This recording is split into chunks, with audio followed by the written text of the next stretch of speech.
Sa magandang umaga po sa inyong lahat. Good morning po. December 24 na po ngayon, no? Talagang isa na naman po ito sa bilang mga Pinoy, isa po ito sa pinaka-busy araw natin lahat. Lahat po naghahanda magluto. Yung iba po, baka kahapon pa lang nag-fruit salad na. Baka yung iba po, baka naman um, mamalengke pa lang po ngayon para mamayang gabi.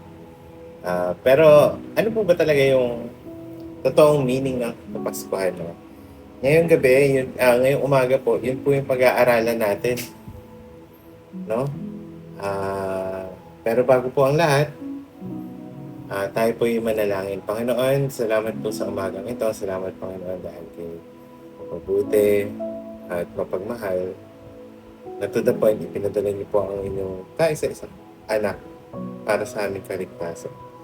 Kaya ngayong umaga pong ito, Panginoon, tulungan niyo po kami, buksan niyo po ang aming mga puso at isipan para maisabuhay po namin at maintindihan po namin ang inyong mga salita. Sa pangalan ni Jesus, Amen and Amen. Magandang umaga po sa inyong lahat, no?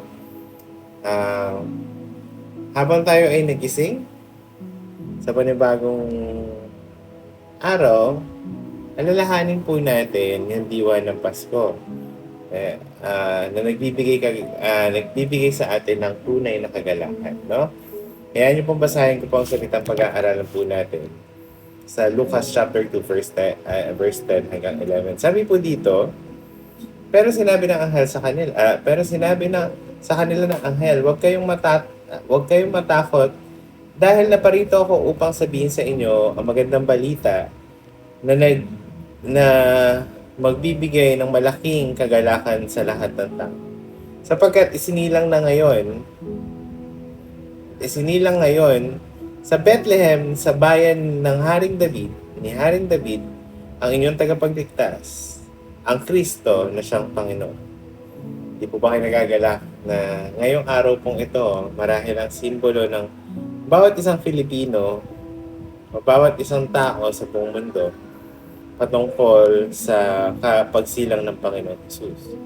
Ang salitang ito ay naglalaman ng walang hanggang katotohanan, ang Diyos na dumating sa mundong ito sa pamamagitan ng Panginoong Jesus upang magbigay ng pag-asa, kaligtasan at sa sangkatauhan. Kaya ang title po natin ngayon ay makikita po natin, no?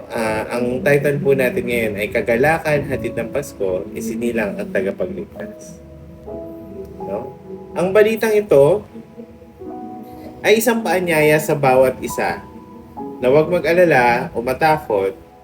Ang pagsilang ng Panginoong Hesus ay tanda ng katuparan ng plano ng Diyos na iligtas tayo mula sa kasalanan.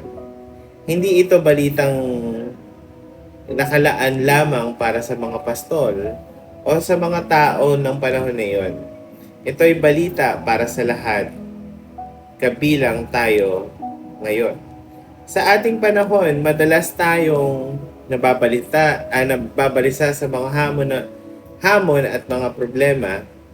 Ngunit ang mensahe ng anghel na nagsasabing ang tunay na kagalakan ay hindi nagmumula sa yaman, tagumpay o material na bagay, kung hindi sa presensya ng Panginoon sa ating buhay. Isipin mo ito, ang Diyos sa kanyang kadakilaan ay nagkatawang tao upang tayo maging bahagi ng kanyang kaharian. Napakasarap po sa pakiramdam na ngayong araw po inaalala natin ang kapanganakan ng ating dakilang tagapagligtas. Na alam natin na ito isinilang na ang bagong pag-asa, na isinilang na ang magliligtas sa atin na hindi natin kaya iligtas ang bawat isa o ang ating sarili. 'Di ba? Kaya ngayong umaga pong ito, pagbulay-bulayan po natin ang mga salita na nagkagaling po sa Lucas chapter 2 verse 10 to 11. At ito po yung mga pwede natin pagbulay-bulayan na question o pagnilayan. No? Anong aspeto ng iyong buhay ang kailangan mong ipaalala ang mabuting balita ng Pasko? Pangalawa, Paano mo mararamdaman ang kagalakan na hatid ng Panginoong Hesus sa gitna ng iyong mga pinagdaraan? No? Kaya ngayong umaga, may paalala lang po. Ngayong umaga, piliin nating tumingin sa liwanag ng Pasko, ang pag-ibig ng Diyos na nagdala sa Panginoong Hesus bilang ating tagapagligtas. Ano man ang ating mga sitwasyon, ang ating kagalakan ay matatag sapagkat ito'y nakaugat sa Panginoon. Okay po? Sige po, tayo po'y manalangin. Panginoon, salamat po sa araw na ito. Salamat po sa magandang balita na hatid ng Pasko.